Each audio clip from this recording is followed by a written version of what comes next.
Alright, what's going on, guys? This is Restless Corpse. And Providence. And this is VirtualBromance Live, Episode 2, The Revenge. Because we had some audio problems in the first episode, too, so we're redoing it. Plus, we got this fancy new layout. Right, and we're all about quality for you guys, so if the first one wasn't good, then, we're going to fix it. Right. Yeah. I completely agree with all of that. I wish there were people in the chat that could tell us if we sound awesome It's or. Okay. We know that we sound awesome. Actually, let's figure this out. Go ahead and tell you what you wanted to. Yeah, since we did it like this last time, just go into the games that you're playing, and that's what we're gonna do. Well, first of all, we're going to talk about some games that we're pretty excited about, and give you some info of those games that we know. It's not going to be a whole lot. We're not, experts on these games or anything. But we're going to let you know about them, tell you why we're excited about them, and then we're going to take it from there. We've got a couple other things to talk about. Well, giving the broad stroke overview of things. I mean, we're talking about a couple of games we're excited about. We're talking about some flaws, some issues that you have with voice acting in games. We're talking about a little bit about the Xbox One unveiling yesterday, and then we're gonna wrap her up with the top 5, I believe, right? Right. Which is what we like to do. So you want me to go first, or what do we want to do here? Yeah, go ahead. And go ahead. All right. I feel really great because I've already talked about this on our botched version of this episode, so I'm feeling confident now, feeling strong. What he actually means to say is this is the first time we've done it. And right. We did not fuck up the first time. Right, because we're professionals and we don't fuck up ever. Yes. I did research on 2 games. One was a little bit more of a labor-intensive research process. The other is just a brief overview of why it's awesome. The game that I did more research on was the upcoming Deadpool game. And as you know, my bro, the reason that I was excited about the game and the reason I did my research about the game was because I have been for many, many years a comic book fan, particularly in the X-Men continuity, which is very, very specifically exactly what Deadpool falls into. There's a number of things that I'm really excited about in the game. I want to point out that this lamp totally does not look cool there. Continue. The game looks great, not in an earth-shattering or super amazing sort of way, but in a very simple and tried and true formula sort of way that I think is going to be fun to play. It's a third-person action game with a blend of close range melee attacks and long range firearms attacks. I know that they're talking about special timed kills and finishing moves and that kind of stuff. Like stealthy shit. Not, or just I like, believe there's executions some small measure of stealth kills. I think more so suiting the style of the extravagant style of the character. They're going to be doing more of executions. The one that I read about that they seem to think was really hilarious was the slide underneath the guy and shoot him up through the crotch with a rocket launcher or whatever. Yeah. I thought it sounded pretty great. But the graphics look pretty nice. It has sort of a cartoony feel to it, but not too much. I guess the closest I could think would be something along the lines of maybe an Arkham City sort of situation, but not so gritty. A little bit more smooth lines, that kind of stuff. Not cel shaded like the X-Men Legends games or anything like that. There's a number of like fun merits to the game. I mean, first and foremost, they have Nolan North doing the voice acting, who does some fantastic work. A lot of people have been complaining about the some of the delivery of some of the voice acting in the trailers. All of the trailers and all the promotion, they're having the voiceover done by I believe it's Nolan North as Deadpool, promoting his own game. And from what I understand, the plot of the game is in fact that he decides to make a video game about himself and pursues creating this video game throughout the course of the game by doing awesome things. That's pretty cool. And, you know, I've looked through the achievement list and stuff. I mean, there's some ridiculous stuff in there. I believe there's an achievement for making 1,000 pancakes. I'm not exactly sure how that's going to play out, but it seems interesting. Now, is that making pancakes or making pancakes? I'm not really sure. I mean, I know in the comics he likes to make pancakes. So does he also we'll like see. to make pancakes? I don't know, man. Do you remember what I'm talking about with the whole making pancakes? I'm just saying. No, I don't. Remember at Hearts making pancakes? Um, When you're making pancakes with someone? Oh. That kind of making pancakes. Yeah. I'm sure he would love to make pancakes. He's Deadpool. But they're doing cool things like in the comic, you know, being a long-term fan. I mean, I remember the first issue that he appeared in, which was New Mutants 98. Fantastic issue, even though it had Rob Liefeld art, which is really a flaw in any comic, I think. But it was the 90s. It was okay. But as they started to develop the character a little bit more, they incorporated elements of his to really exemplify how completely insane he was because of his weird genetically engineered healing power. He has sort of a split personality situation where he has two forms of internal monologue that are displayed by white text boxes and yellow text boxes, and they're incorporating both those things into the gameplay. Right. And they have different voice actors, I believe, or maybe it's just Nolan North in different voices. But they're people are complaining about how they think it's annoying that these other voices are constantly talking. But I think that they've missed the point that it's supposed to be annoying, because a character that's completely out of his mind is not supposed to be a fun guy to hang out with. A lot of it seems really, really great. You know, and I'll keep going back to the voice actor. I mean, I had a list that I went through of voice acting credits that for him, and you know, he's done some really, really fantastic work. Let's see. He's Nathan Drake in Uncharted. And if you follow any of the current Transformers Prime stuff, he's Smokescreen, who is a late edition character who I really, really like. But he's done a very, very wide variety of voice acting work, as well as he does Desmond Miles' voice in the Assassin's Creed games as well. Nice. So I think he's a really solid choice. I mean, really, with any game that's going to be heavily voice acted, you want somebody who's going to be dynamic enough and interesting enough and have a fair amount of fun playing the character.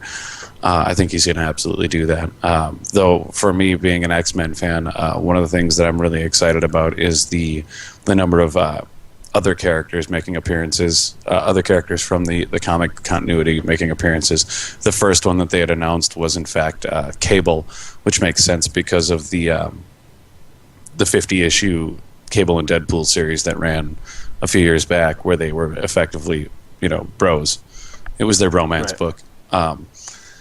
So they announced Cable was going to appear, and now they've also announced that Domino is going to be in the game, and the character design for Domino looks fantastic. Also a character that was introduced in New Mutants 98, so I think that I've had that long-term love affair with this character as well.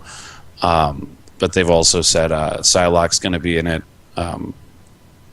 which, is always nice, because Foxy Ninja Chick is always good. I'm a fan, yeah. And then Mr. Sinister and the Marauders are going to be showing up as well, which for villains, I mean, they are as 80s as you can get with a team of villains without going for maybe the Reavers, because it's a ridiculous super villain team, sort of a lost thing in the comic book world, really.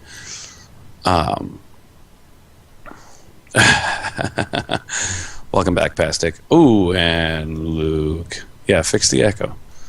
I didn't know there was. Or do you have the stream muted? No, Luke says there's an echo. Yeah. Do you have the stream muted? Yeah, it's muted. That's weird that there's an echo because both of mine are muted. I don't know what to tell you, man. Yeah, he says you're echoing. You're echoing. He just said you're echoing. Oh, no, I was telling Luke he's echoing. You maybe that's who I was talking to. Son of a bitch. No, I'm actually saying everything twice. Everything twice. Is it like a quick echo or? Because that's the problem that we had with the other one. You love us in a special way. In a way that only bros can love other bros. Quick echo. Totally platonic. A slapback echo. Luke knows how to fix it. All right. Well, we'll just We'll let it roll with it. It'll be okay. It is the Australian edition. Yeah, so, it's going across the world. What am I supposed to do here? Oh, maybe it's just Luke getting the echo then. Whatever. We're really straying from the point here. The point is that the game looks really fun.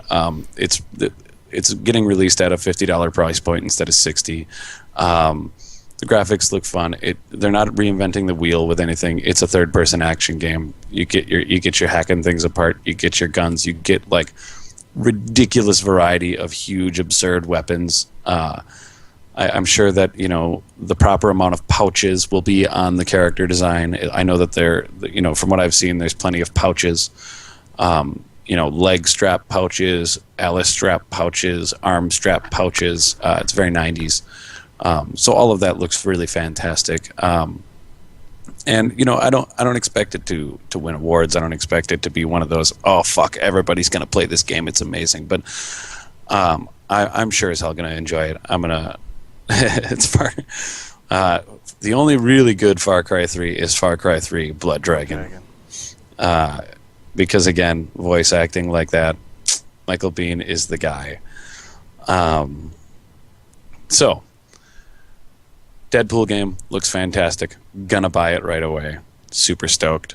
Comes out end of June. The only thing that's going to conflict with that for me is I believe it comes out the same day as the last Borderlands 2 DLC. He's talking about the Deadpool game, by the way. Yeah. For those in the chat there. Yeah. So that's the story on that one. All right. You had one more. And I had the other, which is a far more quick rundown because if you people don't know. I have to pull up the list here just to make sure I get the information correct. But if you don't know all of this information as yet, you really need to get your shit in order. Release date is July 9th. It is the Metal Gear Solid Legacy Collection. No, it will not be on 360 because, come on, people, you should know by now that Metal Gear 4 will not fit on an Xbox disc. Right. It doesn't work. It's too much fucking cutscenes. But it's another $50 game. It includes Metal Gear, Metal Gear 2, Metal Gear Solid 1, Metal Gear Solid 2 HD Edition, Metal Gear Solid 3 HD Edition, Metal Gear Solid 4 Trophy Edition, Metal Gear Solid Peace Walker HD Edition, and Metal Gear Solid VR missions. And it's also including all of my $50. Yeah, and it also you get upscaled to HD digital versions of the Ashley Wood graphic novels, which are fantastic. If you're a fan of comics, you'll love the shit out of them if you haven't read them. If you're a fan of Metal Gear, you're going to maybe end up a fan of comics after reading them. They're really, really well done. The art really fits the feel of the game. It's very dynamic and stylized, and it's just really, really great. And then on top of that, you get a 100-page art book for including art from the entire 25-year history of the game, or of the game series. So for the $50, it's a steal. And as we've talked about before, David, this basically means that this will be the fourth time I buy Metal Gear 3 in some iteration, or Solid 3, I should say, and it's absolutely worth it. I will never regret buying Metal Gear Solid 3 a fourth time. What's funny about that is it'll be the second time that I've bought all of the numbered ones, except for 4, which I bought 3 times for some reason. Yeah, well, didn't you say that one copy got destroyed? No, another my got PS3 lost. got destroyed a long time ago, so I sold off the copy of Metal Gear Solid 4, and then when I got a new PS3, that was the first thing I bought. Well, yeah, because it's sitting right over there. I had Gemma buy one when I was there, so I could play it on her PS3. Yeah. So she's got another copy sitting at the house there that she could be playing. If you want to what is it? Stealth. What is the subtitle on all the Metal Gear? Espionage action, Tactical bro. espionage, not high speed robot action. No, not high-speed That's what robot I meant. action. Yeah, tactical espionage action. Yeah.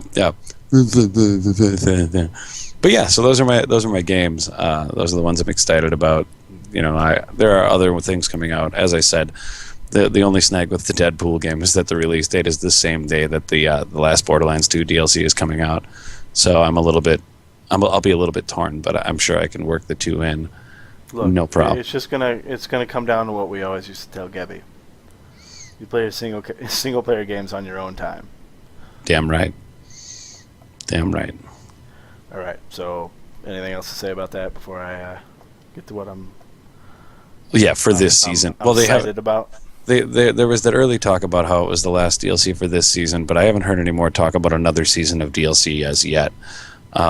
We'll see. Maybe Gearbox is in hiding a little bit because of the debacle that is the PR response to Colonial Marines. Yeah. Not as terrible a game as everyone says it is. Fun to play with your bros. Kind of a terrible game though. Just not as terrible as everyone says it is. Right. So, right on.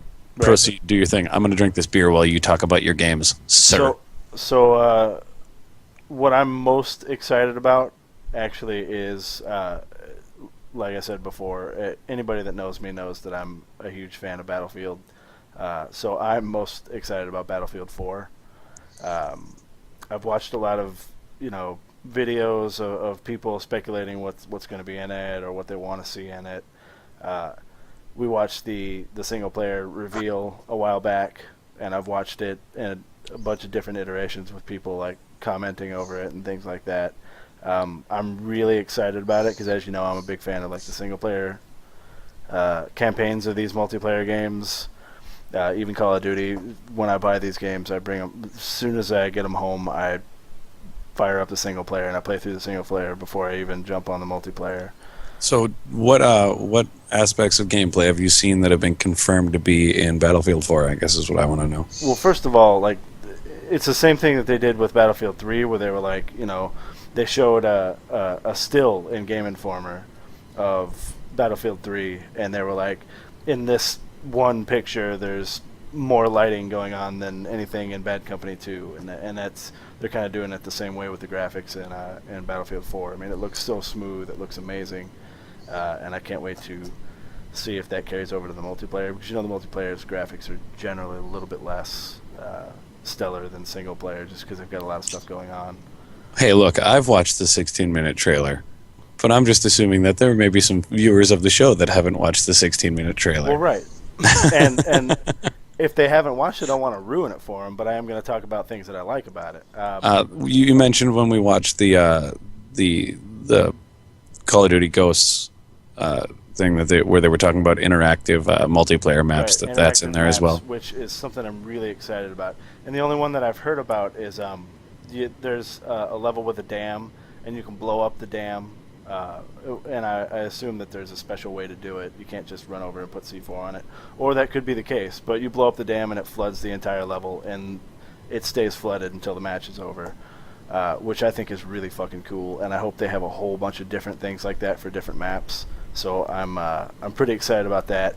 I'm excited that they finally are adding hybrid sights to some of the weapons, so you don't have to, Call of Duty's had this for a few games now. And I think they started hybrid sights with Black Warfare Ops 3. Oh, no, with the first Black Ops maybe? Yeah, I think so. Maybe, I don't know. But it's only been on a few games now. And if anybody was watching us play earlier, I use a hybrid sight. I think the hybrid sight's a great idea, and I'm glad that they're putting them in there. I haven't really heard a lot about the different weapons that they're going to be using. I know that you really, really, really want them to use the G36. I always want every game to use the G36. Right. And I'm a big fan of the G36 as well. So we're kind of hoping. I would like the XM8 to come back. Yeah, but I know that as a firearms prototype, it had been abandoned rather than being adopted by the U.S. government. It looks so fucking cool. Yes, it does. It looks cool. It looks like a sci-fi gun. That's great. And we both know that the first thing I'm going to do is jump into a chopper. So I hope they don't change the chopper flying controls too much. I mean, if they do, it's not really going to bother me that much. I'll crash this into buildings a couple times to figure it out. But that's where it is. That's where it's at for me in Battlefield. Well, I'm really hoping that this Battlefield 4 thing works out as an excellent tech demo for Bad Company 3, like I said, because that's more important to us is Bad Company. Right, they did. What was it? Bad Company 2 was essentially a tech demo for Battlefield 3, so I think it's only fair. And Bad Company was the tech demo for Battlefield 3, and because Bad Company was so popular, they made a Bad Company 2. Right, so it's only fair that they really test out the mechanics and the dynamics of the engine in order to really ensure that our Bad Company 3 is especially fantastic. I like how Steven and Luke are, instead of trolling us, they're trolling each other. Yeah, well, you go with what you know, I suppose. Right. And aside from the single player reveal that we saw, I don't think there's been a multiplayer reveal. They're not really talking about the multiplayer a whole lot. As far as I know, I mean, I haven't really looked up any videos lately within the last week or so, but at the last time that I saw a video, there was no multiplayer video for it. So that's just, Battlefield 4. That's what I'm all about. The next game that I'm actually really excited about is Arma 3. And I'm not excited about it for the same reason. Well, in the Arma 2, like in Arma 2, I'm a really big fan of the Wasteland mode, where you can, it's giant match. There's, up to 70, 100, or I don't know if it gets up to 100, but there's like up to 70 people playing. There's 3 different factions. You can build your bases. If you run out of materials to build your bases, you can raid another team's base and kill them all and steal their shit. And it's really cool. And the matches, last until the server resets. So generally it's about 4 hours. It's ridiculous. Well, I mean, there's no like level ups or experience that you accrue, so you can leave the match whenever you just get tired of playing. But the reason that I'm actually really excited about Arma 3 is there's actually 2 aspects to it. One of them is that I've already seen video of a zombie mod for Arma 3, and the other reason is the DayZ standalone I think is going to use like the core engine of Arma 3. I could be wrong about that, but I know that they use there's going to be some aspects of Arma 3 that'll be in the DayZ standalone, and the videos that I've seen of Arma 3 make it look fucking amazing. It's really smooth. It's still kind of got that slow gameplay that Arma has, because they focus on more realism, so it's not like,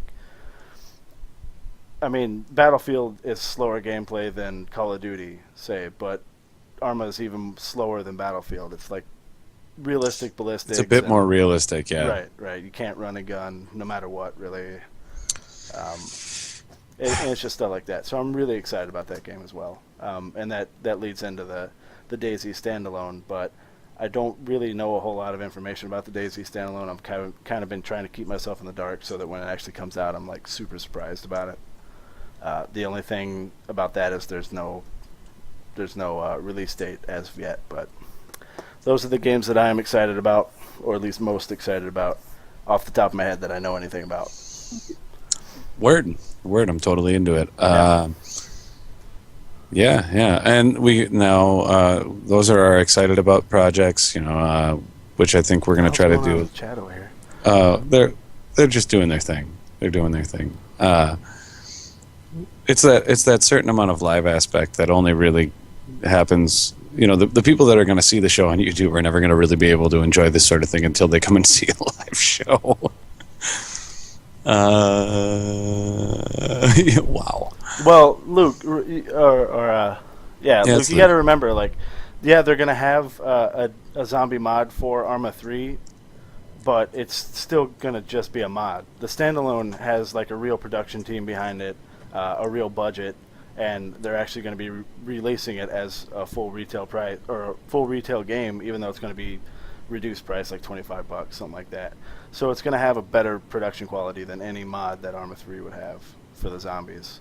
The only reason that I'm excited about Arma 3 is because watching the videos that they've already got like zombie servers for, it just lets me know that it looks cool that way. So the DayZ standalone it's just going to be looking like way cooler than that. So did they essentially find the guy. Was it a staff member who made the DayZ mod, or is he a staff member now? He's a staff running member there? now, sort of. That they gave him a production team. I'm pretty sure they hired him on, but he was not before. No.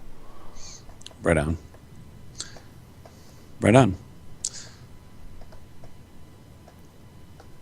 All right, but anyway, what were we going to move We're both into? like staring here. Like we have a couple more things to talk about.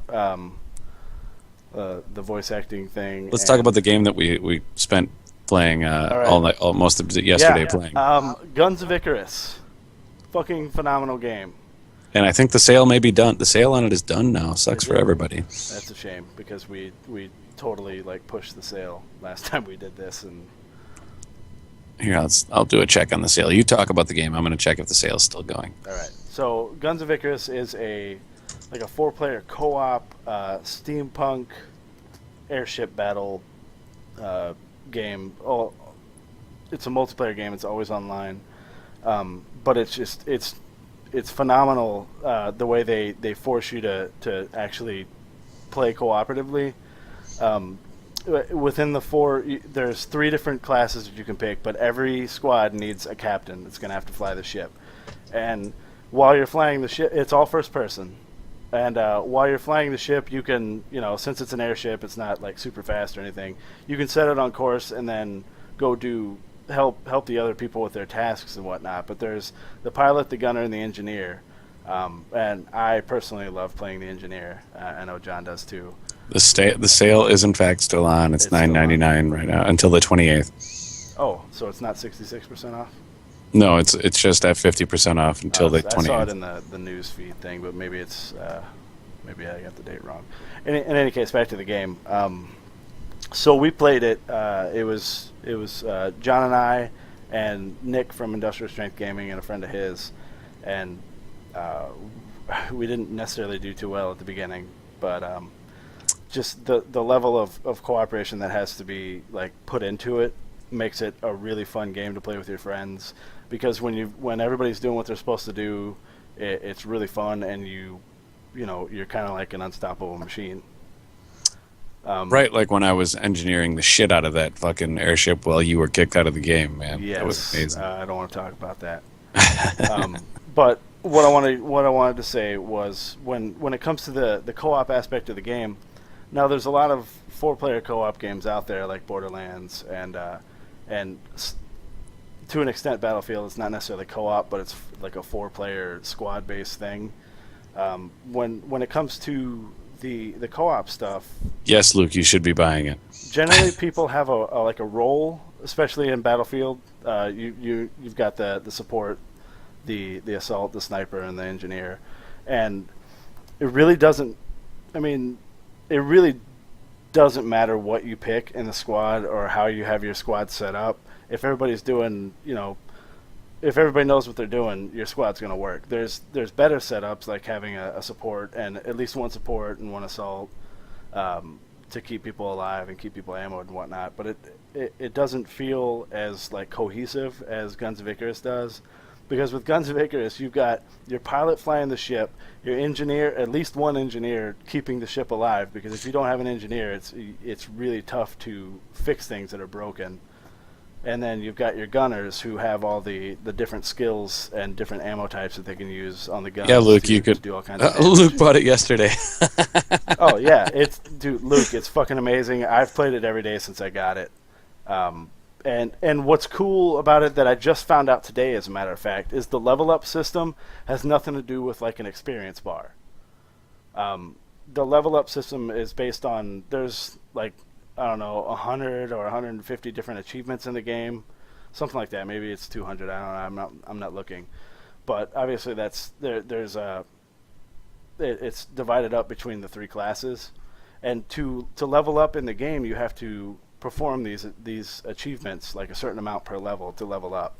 So if you see someone who's higher level, it means that they actually know what the fuck they're doing. They didn't just slog through achievement like matches doing the bare minimum and getting experience and finally getting up to that level. Another cool thing about it is no matter what level you are, you're on a level playing field with everyone. You have everything in the game that affects the game other than like cosmetic stuff. you have everything in the game from the get-go, from level 1. Well, you have to go to the store and buy the mustache and the monocle and Well, right. the newsboy I hat. think that you might be able to, if we had just continued playing, you would eventually unlock that, I think. But I'm talking about gear. You see, I'm talking about the important shit, which is like, well, right, you got to make sure you buy your I'm gonna sweet get to fucking that. like. I'm going to get to that because that's actually really something that's important to both of us. But I can't stress this enough that you are on an entirely level playing field with everyone, no matter when you play the game. Like a guy that's level 20 is just as effective as a guy that's level 1. The levels are just so you know that you have a sense of progression, and you know that you're getting better at your job because of the way that you level up. You have to do these tasks, and like the one of the ones I'm currently working on now is putting out 20 fires with the chemical spray, but it's like the chemical spray is a little different than the fire extinguisher in that it doesn't like instantly turn off the fire. So it's a tough thing. Like I ran around buffing weapons and equipment like engines and the hull and stuff, which I found out is pretty awesome. So next time we play, I'll be doing that. And it's stuff like that. Getting a certain amount of kills in a match without dying a certain amount of times, stuff like that. They're real achievements that cause you to level up. So I'm a big fan of that. You fancy a wank? Is that what you fancy a wank? Yeah. Yeah. So, but it's like the ultimate co-op game to play with 3 other of your bros. Right, and if you fall off the airship, it apparently respawns you right where you fell off, which is pretty good.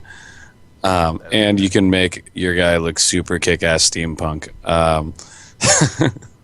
And the hit markers, when a gunner is firing at another ship, everyone sees the hit markers, so you know that like your gunner's being the guy or your gunner sucks.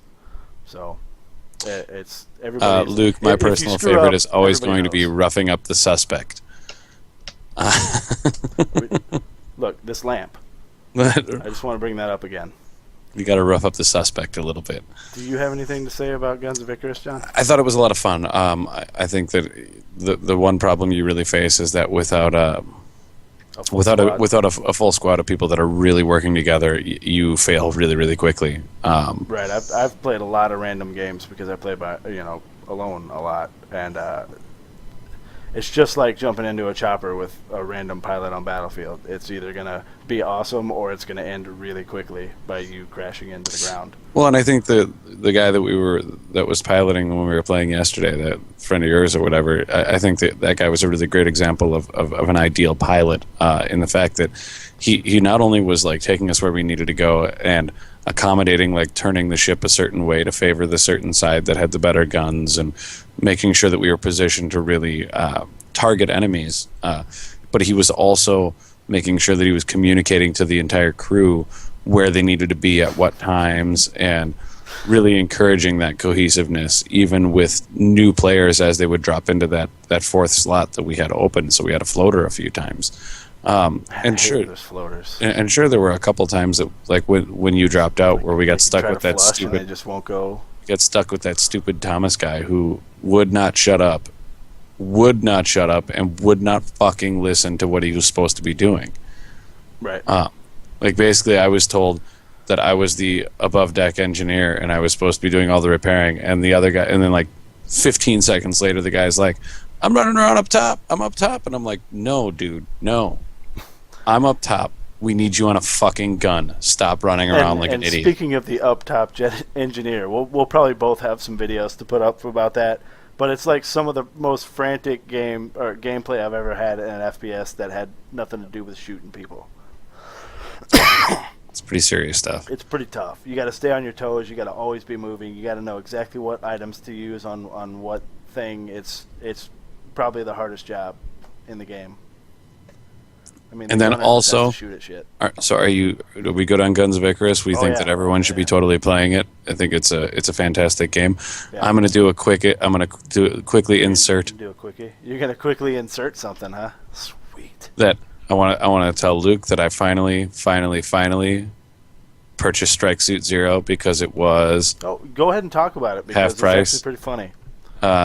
screen sharing and whatnot. And I can tell you that I bought it. I screen share on Skype and have David watch me play. The first outing was pretty rough. It was pretty rough. I'm not real great at piloting. Once I got to the point where I was starting to use the machine gun to strip shields before I would target with missiles and stuff like that, I started to do a bit better. So on the second mission, I was a lot more confident in my piloting skills. But it's a pretty great game. I'm pretty excited about it. I got the whole bundle of everything for like $20 to play the or instructor whatever. while he was flying and give him some tips. Yeah, Because I'm a space flight sim guy. Yeah, it's pretty fantastic. It looks really, really great. They didn't have to do a whole lot with the graphics to make it look impressive. I mean, mostly it's just get the spacescapes to look really, really huge, and they definitely captured the scale of it.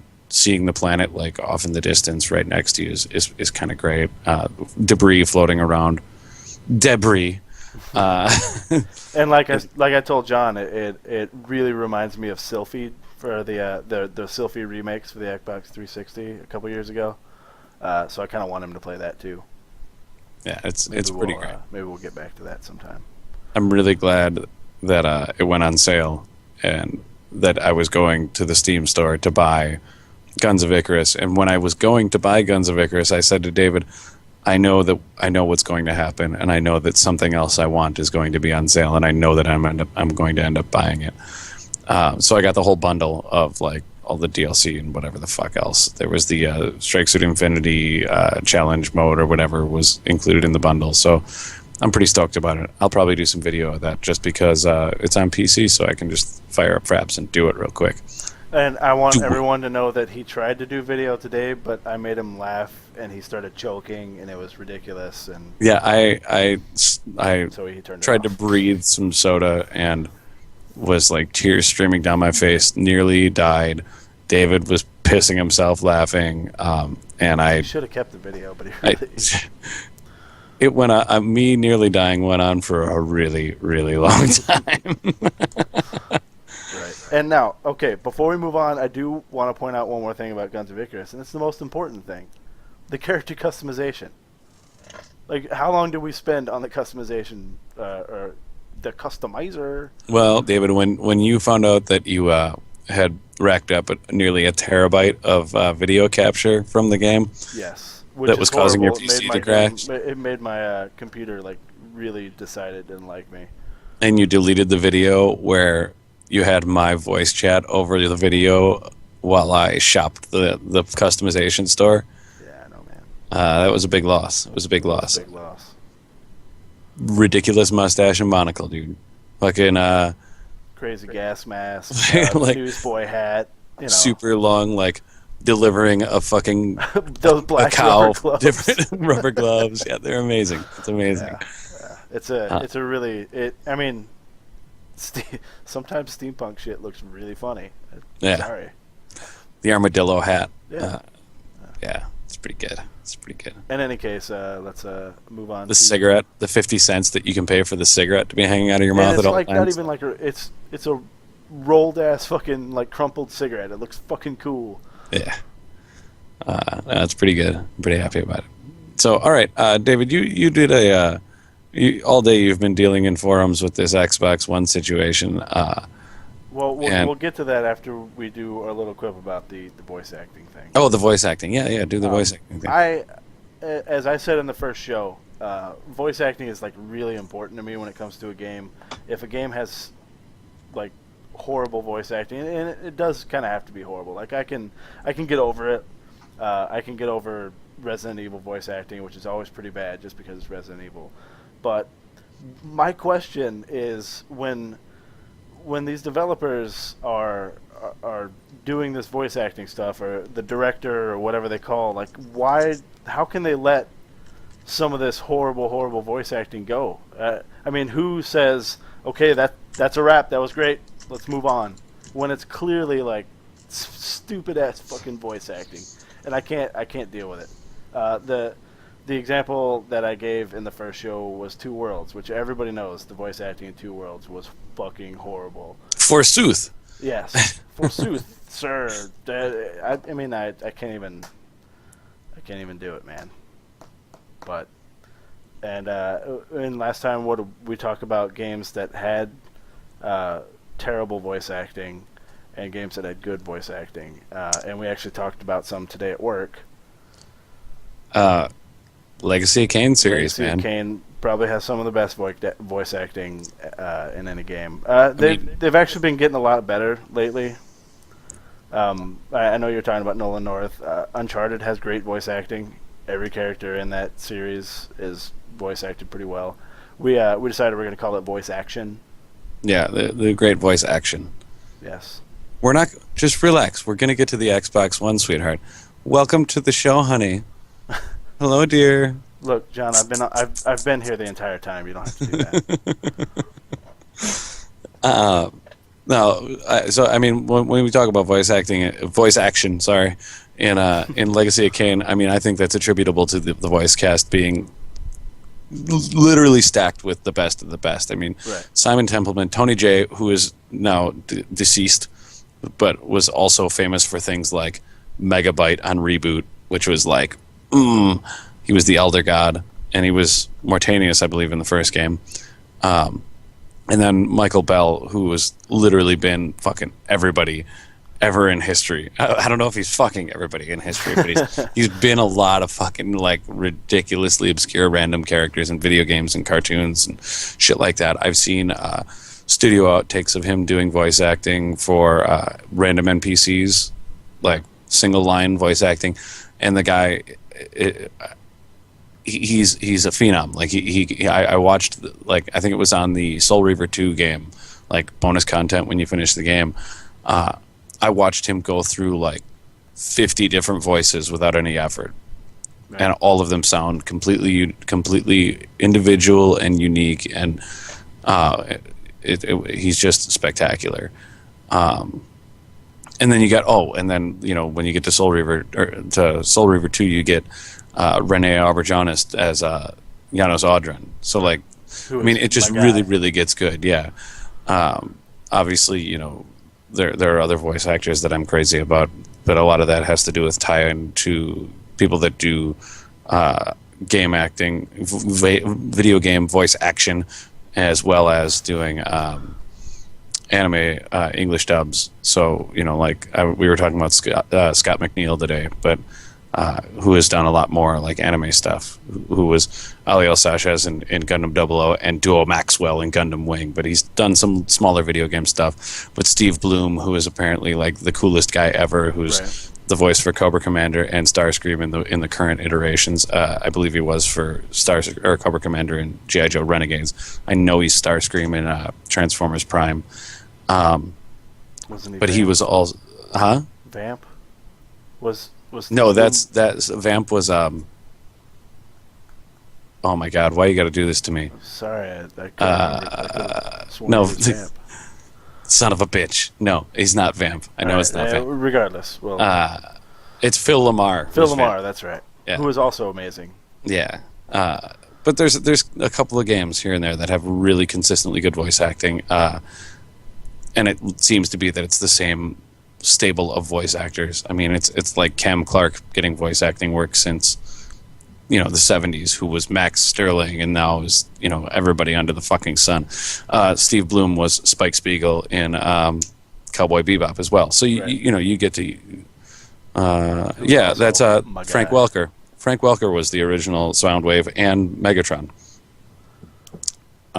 Amazing voice actor, and he's back to being Megatron in Transformers Prime. Along with Peter Cullen doing Optimus Prime again. Fantastic. Really great voice action in that show. But again, that's even in cartoons. I mean, you get that the selling point gets to be if the voice action is good, it will carry the story. And that brings me back to the point. Like, how do these game developers let this shit fly?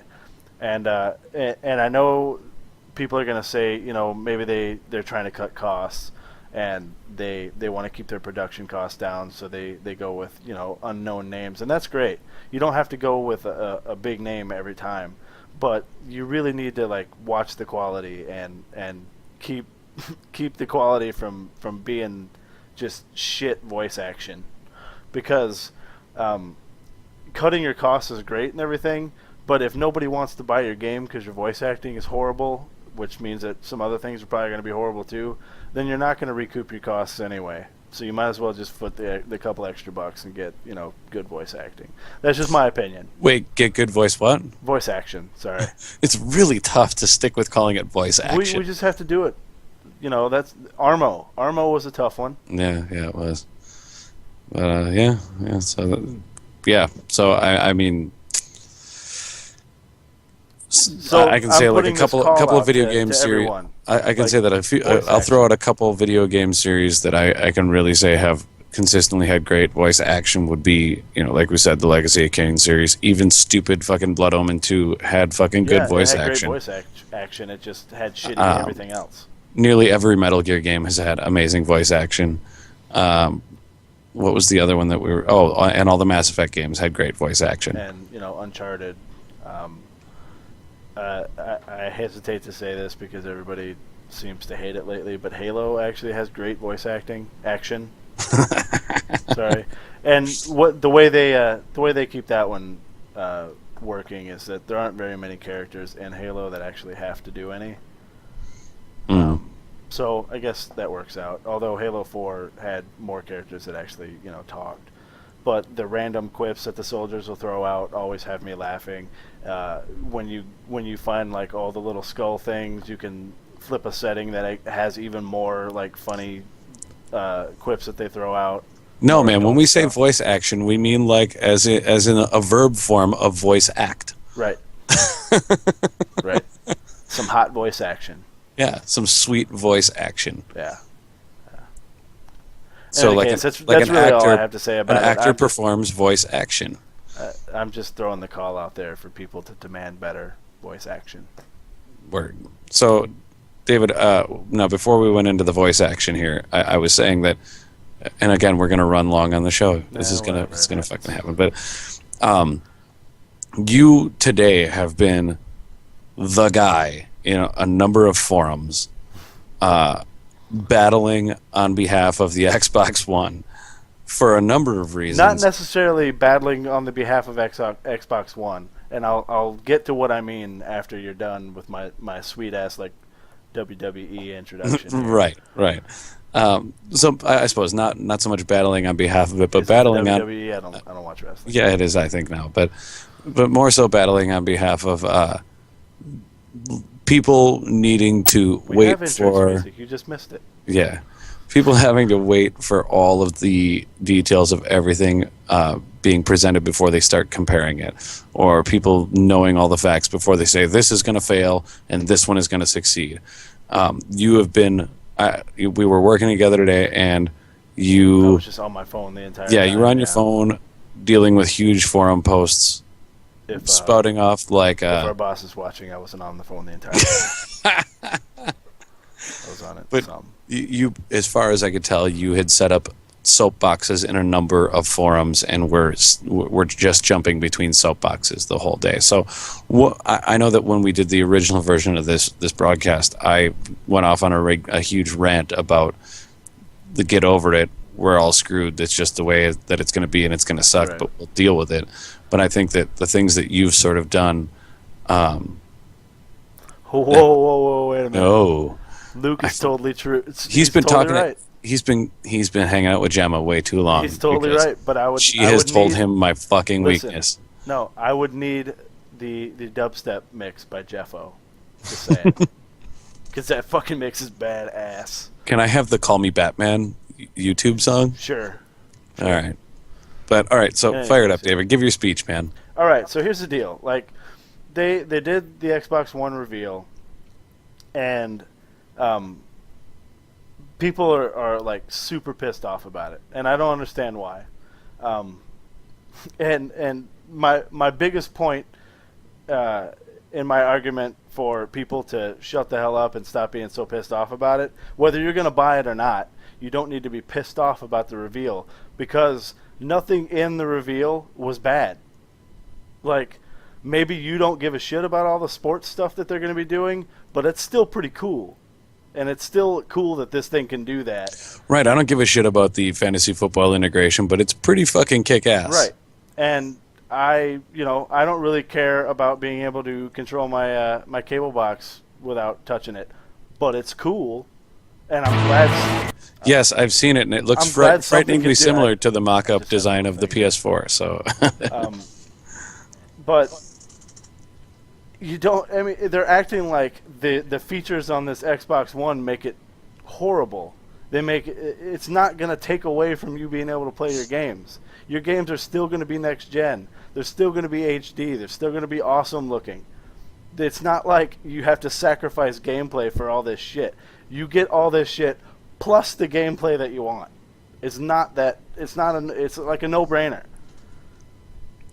Right, and as we're seeing in the chat here, one of the points that I made was, it seems to me that a lot of the people that are really, really barking the loudest about these consoles are PC gamers, and there's nothing wrong with being a PC gamer. No, nobody's actually turned into PC gamers.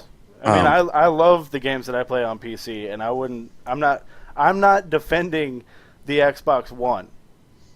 What I'm defending is what I'm getting upset about is people just up in arms and bitching about the reveal. There's nothing to bitch about. Well, they are holding off on game announcements because E3 is like 18 days away. Yeah, it's less than 3 weeks away. Just shut up about the games and let E3 come out. E3 will assuage all your fears.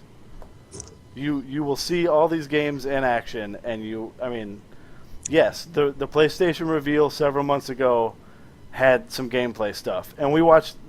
John and I watched it, and I was dictating what was going on to John because he said he's watched it before, so we were just kind of going over it bro style. And I was like, holy shit, Killzone 3 looks fucking badass. 4. Or Killzone 4 looks fucking amazing. And he was like, yeah, but isn't it always? And I'm like, yeah, Killzone's an amazing game. Doesn't matter what console it's on, it's going to be badass. It doesn't mean that the console, whatever console it chooses to be on, is going to win. And what else did I say was on there? Second Son.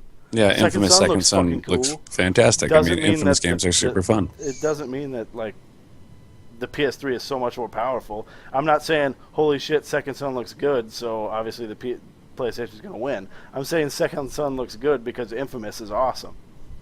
Right. I don't know what else to say about it. So, and with the backwards compatibility thing, I said this last time, and I'm going to say this again, and some of you are going to get upset when I say it, but if you want to play your Xbox 360 games, play them on your fucking Xbox 360. It's not that hard. You don't need to play them on your Xbox One. If you want to play your PlayStation 3 games, play them on your fucking PlayStation 3. It's not that hard to hook some shit up. As a matter of fact, most like entertainment centers now have plenty of room. You can keep all the shit hooked up. Your TVs probably have like 3 HDMI inputs. Well, there's 2 next-gen consoles coming out, so you can keep one other console hooked up. He's gonna play them on the most recent one, obviously. What, the most recent of and it was 7 Xboxes that he's purchased. By the way. Yeah. And again, let's get into that. 7 Xboxes, and only 2 of them were actually because the Xbox malfunctioned, and that was my fault because I kept them in a little cubby and let them overheat, and that would have happened to the PS3 too. Right. So let's go over the list of my Xboxes. Bought the first one pretty close to launch, and when it comes to like the shoddy workmanship or whatever the Xbox is, how long did that Xbox last, John? I think you were on your 4th when that one started to red ring. Right, because when I bought my second one, which was an Elite, I gave John my first Xbox, and that Xbox outlasted 3 more of mine. So, with the Elite, I got an E74 error, not the Red Ring of Death. I've never gotten one of those. The E74 was the overheat one. That's the one that I. GPU overheat, and that's the one that I got. Yeah. Yeah, it's because I left it like in a little cubby in my entertainment center that was tiny, and I was playing Final Fantasy 11 on it at the time, so I would leave it on I'd go to sleep with it on, shit like that. So obviously it's going to burn out. Anything would in an enclosed space like that. So when that happened, I bought an arcade version. So that's what PlayStation. That's Xbox. 4 Xboxes now, right? That's TMI. All right, so that's what, Xbox number 4? Yeah. The arcade version? That got an E74 error because I didn't learn my fucking lesson. And I was living down in the basement at the time, where I'm living now. And don't get me wrong, I don't live with my parents. We're not gonna get into that. It's not like a David's a game. You know what I'm talking about? Like, you know the stigma of like gamers that live in their basement. It's not that. That's not the thing. I hung out in the basement because that's where I had all my entertainment stuff. It was, it's a half-finished basement, whatever.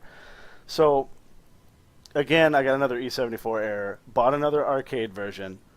Oh no, this was way before the basement thing. This was back when I lived with Danielle. So my ex. You haven't gotten to the fun ones yet.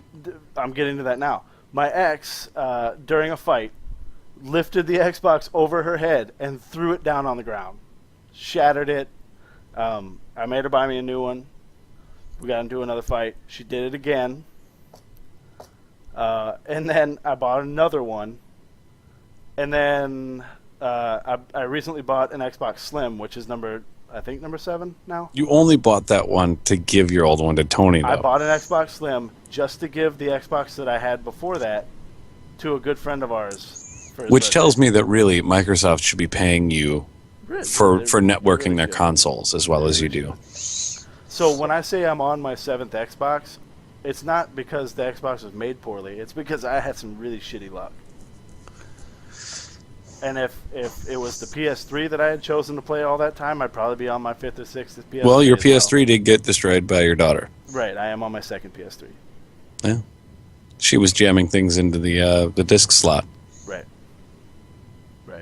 And whatever she could find around the house. If you want to get technical about it with all these like PC purists, I'm on like my 12th PC.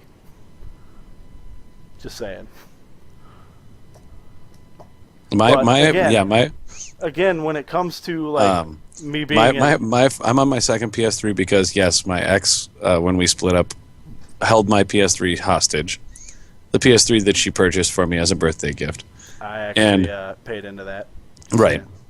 Yeah. She held it hostage because she said that I had to pay her for the share of money that she had put into it, which is horseshit.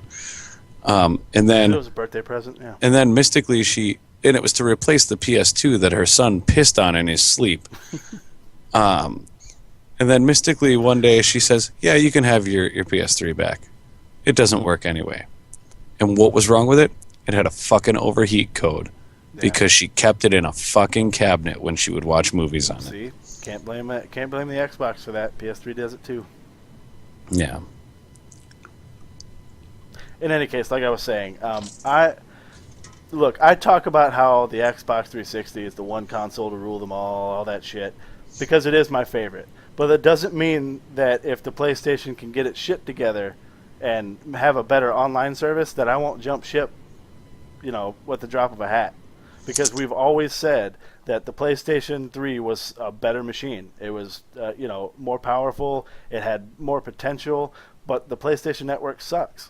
Yeah, I mean, I agree 100%. And we've always said, if they would just start charging for their fucking service, right, so that they could have so good they could servers, hire people to maintain it. I don't mind paying for Xbox Live. I know people are like, "Oh, PlayStation Network's free, so it's better." You get what you pay for. You get what you pay for. It's free, and it sucks. I mean, how long did it take for them to let you be able to send a message to one of your friends while you were playing a game? Right. I mean, for the first year I had it, I didn't have any friends on PlayStation 3 because I couldn't fucking talk to them. I didn't give a shit. I had to back out of games to invite them to the game and then go back into the game. Well, Luke, I'm fine with paying for content if that content means a fucking voice chat server that actually is worth a shit, or a game server that's not laggy as shit. Xboxes were originally shipped with headsets. Right. If you want your game, if you want your console to be like a power player in the online gaming community, fucking put a headset in there. It's not that tough. Right, and it's a small detail, but really the fact that you can you plug your Xbox headset into the controller, right, versus it's made for that. Instead of versus the PS3 where you have to. You say it's a POS headset, but I'm still using my original Xbox headset, and it works fucking fantastic. Right. And the only reason I bought better ones is because I want a surround sound. Yeah. In my headset. That's why I bought. But in order to get a headset for the PS3, you either have to settle on a super expensive Bluetooth headset, a shitty cheap Bluetooth headset, or Which is you worse can than the Xbox headset, by the way. right, or you can buy a wired headset that you have to plug into the fucking USB port on the console, which meant that I had to buy a fucking 12-foot USB extension cord because I don't sit fucking 6 feet from my console when I'm playing video games. Well, I do now, Right. but I didn't then. Yeah. So I mean. No, at the time it was not $1. It was more like $20 to buy a fucking USB extension. Yeah. And it just comes down to like the way I see it. Microsoft. I know people are gonna bitch when I say this too, but Microsoft just seemed to care more about like gamers and a gamer community than PlayStation did. I mean, PlayStation had that, or Sony had that arrogant thing where they were like, we've always been the top dog, so we don't really have to try. And Xbox was like, well, we got to catch them, so we really got to fucking try. And they tried, and they kicked ass. But if Sony can get its head out of its ass and put forth that same effort, it's going to be better than the Xbox. It is. It's a better machine. It's got better specs. It's got more potential. It's just a matter of if they can properly execute their launch, they have the potential to take the market. I you know, I don't know how it's going to go. I mean, when the PS3 launched, I was sure that was going to be the one that really jumped ahead, but it didn't happen. There wasn't the follow through on a lot of these things. I feel like as time has gone on, Sony seems to have gotten more and more disconnected from their consumers, their consumer audience, you know, and I just don't feel like what they're putting out is. I think they're falling into the same hole that Nintendo fell into, where, Jesus, wow. There's a lot going on in the chat there. Yeah, there is. You know, we're way the fuck over there. I can't read it. Right, like we all love Nintendo forever, and then all of a sudden, like, yeah, the N64 and the SNES. And then the N64 happened, and it was like, what are you doing? But then, you know, the GameCube happened, and the GameCube was pretty fantastic. I loved the GameCube, and it had amazing peripherals, like being able to play Game Boy Advance games on the GameCube console. There was some really, really great stuff. I still have my GameCube, and you know, when the Wii came out, you could play GameCube games on it. You could use the GameCube controllers. That was fantastic. I mean, I was happy to pull my Wavebird out and plug that fucker in and play some Resident Evil 4. Right. But you know, when you look at what Nintendo has done now, I mean, it just doesn't seem like they really. It feels like they're only looking at their Japanese market in terms of gaming. Or they're relying on, you know, the family console, or the GameCube was great for a number of games. Come on, man! All of the Resident Evil games, all of the Resident Evil games got released on GameCube. There weren't very many. Zelda games were awesome. Resident Evil games were awesome. Metroid Prime games were awesome. That's when I stopped kind of liking. I mean, I didn't really get into the Metroid Prime games. Played the first one, played through a little bit of the second one, didn't like it, and stopped. But they were good games, don't get me wrong. It's just, I don't know. I was a hypocrite, and I was like, this has changed, and I don't like it. Right. Which I never do, by the way, ever. I really liked the GameCube. I was a big fan. I played the shit out of the GameCube. So, I mean, it's just a matter of, like, let's all just hold out until E3, and let's see what Sony's going to announce for the PS4.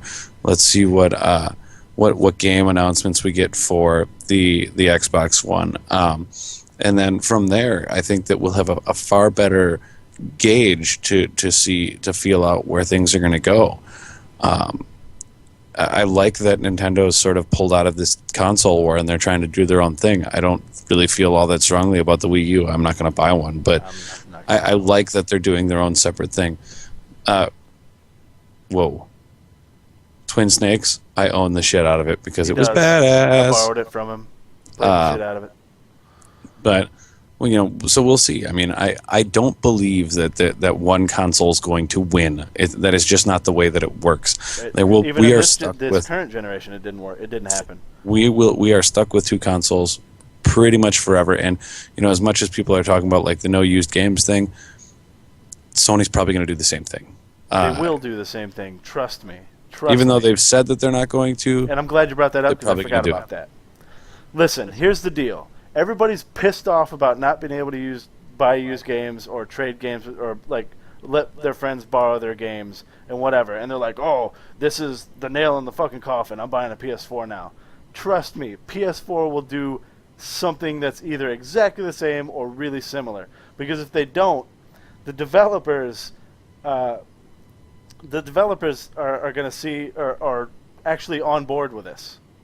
So they're going to be like, holy shit, this is going to make us more money. And then PlayStation is going to be like, look, we don't want to do that because we saw how bad Xbox got shit on for it, so we're not going to do that. And they're going to look like the heroes, and everybody's going to be like, yeah, PS4. And the developer's going to be like, wait, you mean Xbox is going to make us more fucking money? All right, well, that's who we're going to develop for. So that's going to be great. You go ahead and buy your PS4. You're not going to have any fucking games to play it on because all the developers want to make money. That's what drives this fucking industry. It's money. I'm sorry to say that, but if I was a game developer, yeah, I want to make compelling stories and shit, but I also want to fucking get paid for it. I mean, that's just the way it is. Word. It's really hard to finish off this episode with talk about these consoles because it makes us both so and like defeated about it. Like, man, the fucking industry's a joke and everything's so broke. Like, I'm not defending the Xbox One. As a console, I'm defending it from people who were like that reveal was horrible because the reveal was great. I was watching it. I was like, holy shit, this is actually really awesome. We were watching it together, and we even said, I don't give a shit about any of this like fantasy football stuff, but it's really fucking cool that it's in there. I mean, somebody's just because we don't like something. Hey, oh, David, there's an important question here. What? Space Marine Saturday this week. We're probably going to do Borderlands 2. Hopefully, yeah. Because I mean, I bought it. There's a Space Marine Saturday event scheduled on the Steam group, so we have to do one. And that's with our bros over at Digital Psychosis. We're going to play on PC. We don't need. It doesn't matter if Nick's hungover. We all have Borderlands 2 for PC. We're all going to start new characters and play on PC. Steven, you have a question. Lay it on me. Yeah, we have time before we do our top 5. Out the time limit, so go ahead. You're not going to be there, Luke. What's the deal, bro?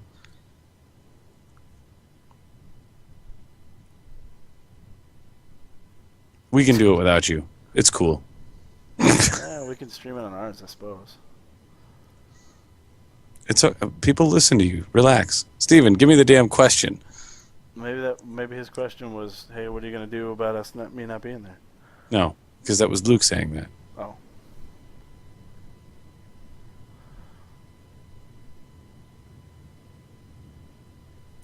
I'm just waiting here for this question. Okay.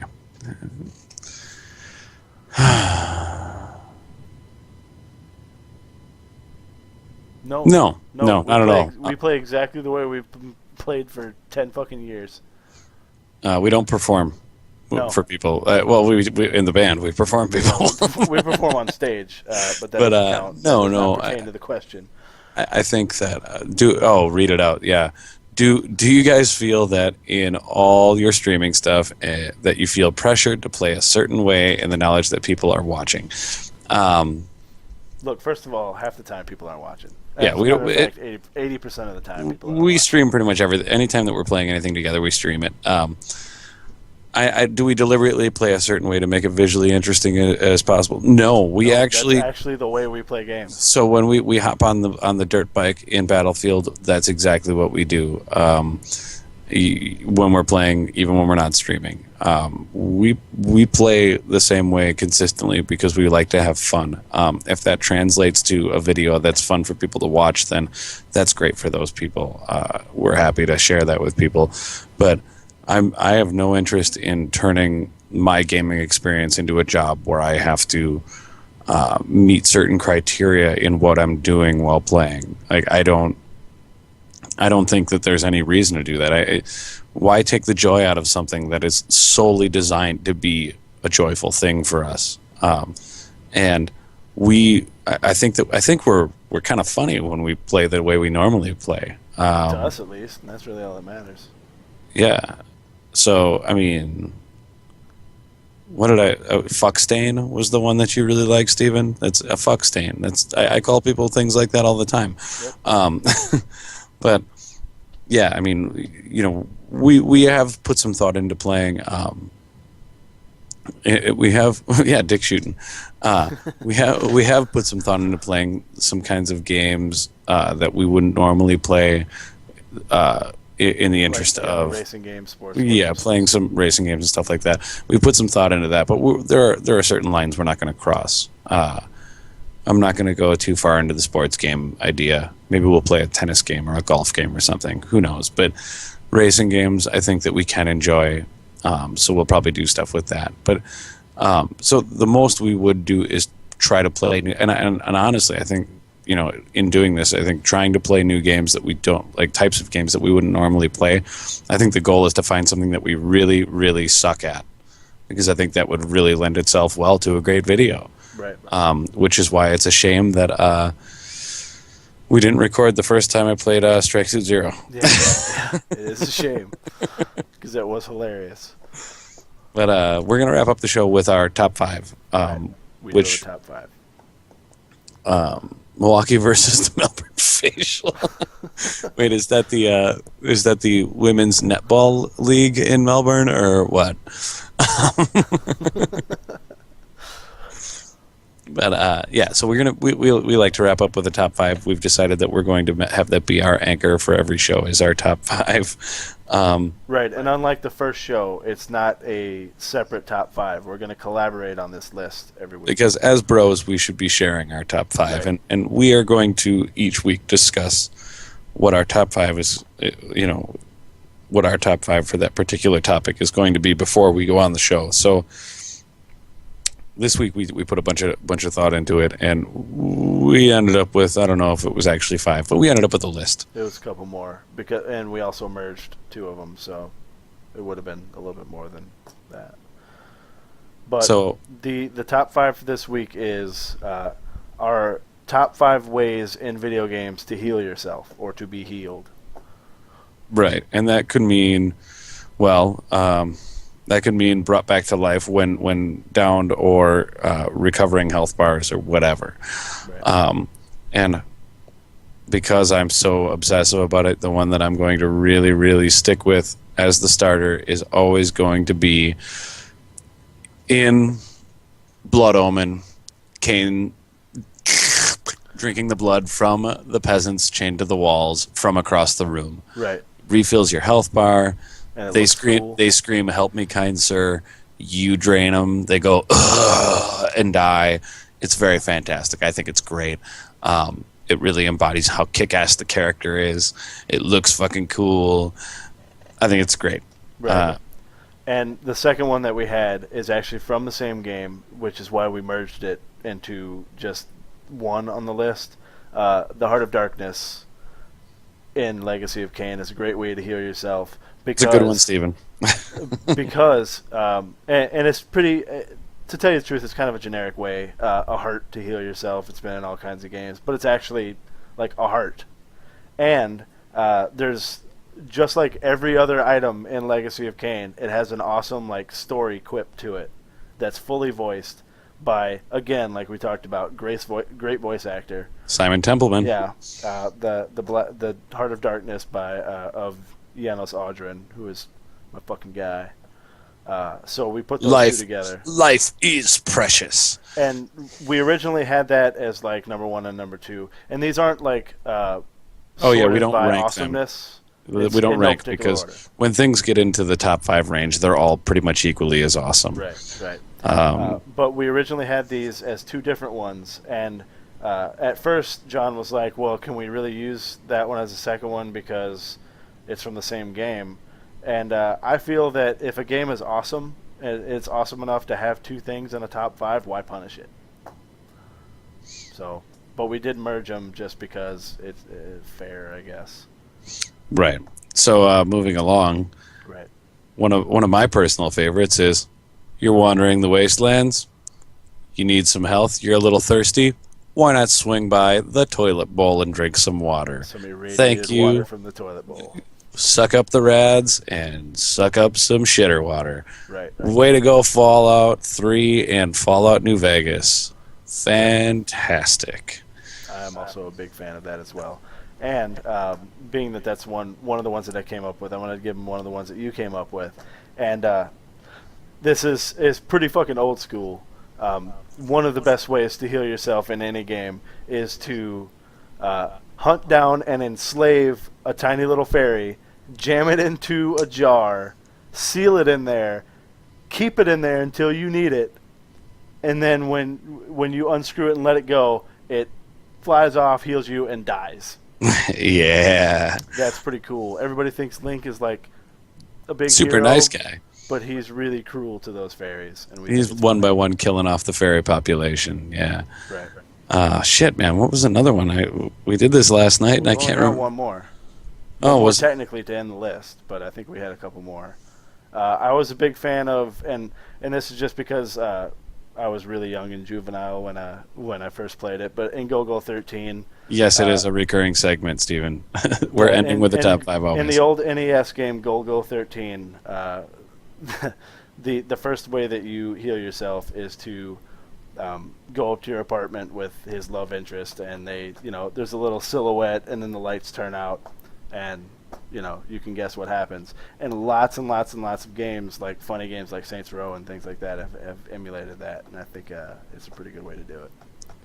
I think that it would be better if it were in like a Metal Gear context, and your health would refill, but your stamina bar would drop down. Right. Yeah, that'd be pretty sweet. And then we hit the end of the list, and I'm seeing some great suggestions here. Well, let's read a couple of those off, because we might as well.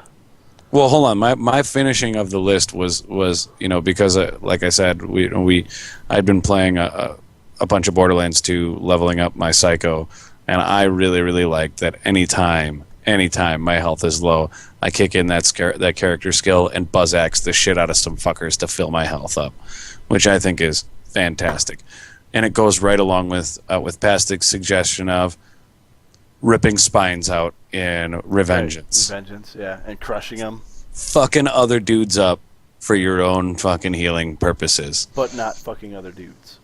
Well, unless you're into that, in which case, it's cool. Yeah, but that's not on our list. What else was there? Oh, and some of the ones in the chat here. No More Heroes. You just take a piss. That's pretty good. Pretty cool. And then there was Revengeance was in there. Right. I think that's the only. You guys got any other suggestions that you really think had some great ones? Oh, I mean, there's so many times that they use like really generic things. Like every game's got like a red potion you drink or whatever, and let's get a little. Sleeping at an inn. Yeah. Pretty generic. I don't know, man. Final Fantasy is always the inn or the potions. Eating. I mean, the Fallout gets a great award for the go in and eat whatever irradiated fucking bug meat is laying around. That's pretty great. Right. Ooh, pitching a tent or a cabin. Final Fantasy IV. Final Fantasy IV, man. Oh, I'm in the dungeon. I'm in there was the lunar house. subterrane. Time to throw a fucking cabin. Pull a cabin out of my bag and throw the cabin out here. No problem. Yes, pitching a tent.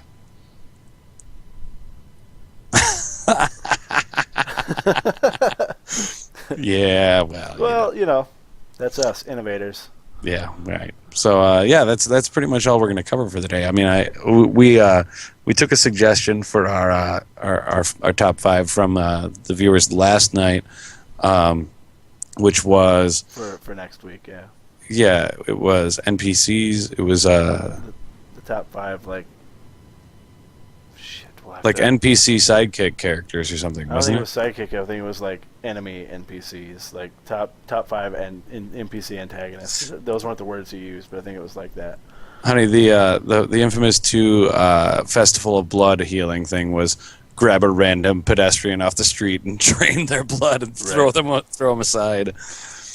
Oh, speaking of, next week we're going to talk about how we would reboot the Legacy of Kain series.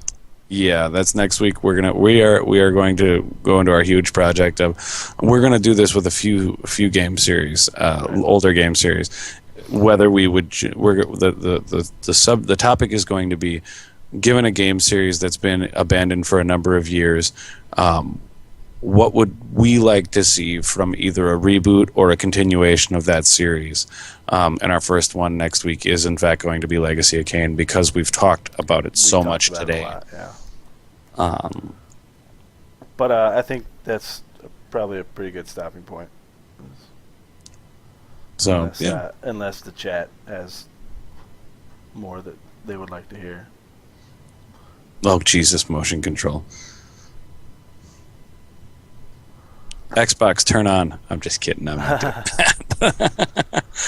But, so I think that's about it. So thanks to the people that came out and watched the show, the version 2.0 of this episode, or 2.1 of this episode, sorry. Right. And, I think that we're going to try to do a late night show from time to time just to get this audience the opportunity to come out and watch it a little bit. We'll be uploading this to YouTube, tomorrow? You usually get it done the next day? I'm going to, barring any technical difficulties again tonight, as soon as we're done, I'm probably going to start uploading it. Because it's probably a little late for you to want to play some games, right? Right. I got to turn in a final tomorrow, so I might play some strikes. On the other hand, I'm going to play a couple matches of Guns of Icarus. Right. So, all right, guys. Thanks for watching. And also, remember, for anybody in the chat that hasn't already, hit that follow button. If you're a fan, you can watch us play games. You can watch us do this show every week. If you feel like it, go to the Facebook page, hit like on facebook.com/VirtualBromance. We're also on Twitter @VirtualBromance. And we're both in a band together on WT2 Records called Ampsych. You can go to the WT2 Records site and look us up there. You can look us up on iTunes. You can look us up on Amazon. You can buy our EP. We're on a couple of comps that are floating around. And why don't you tell them what kind of music it is, John? It is industrial rock is what I've been calling it for as long as I can remember. David plays bass. I do vocals. It's a fun little project that we've been doing for a decade. But but it's pretty great stuff. So check it out. And also don't forget to go to YouTube. We've got a shit ton of videos on YouTube of either me playing something, or more importantly, John and I playing something as Virtual Bromance. Go ahead and jump on there, watch a couple videos, give us a couple likes, and subscribe, which would be pretty cool. We're trying to get the name out there and whatnot. So I think that's going to be it, unless you have anything else to say. I got nothing to say to these people. All right. Well, thanks for watching, guys, and we'll probably see you next week. Sounds good.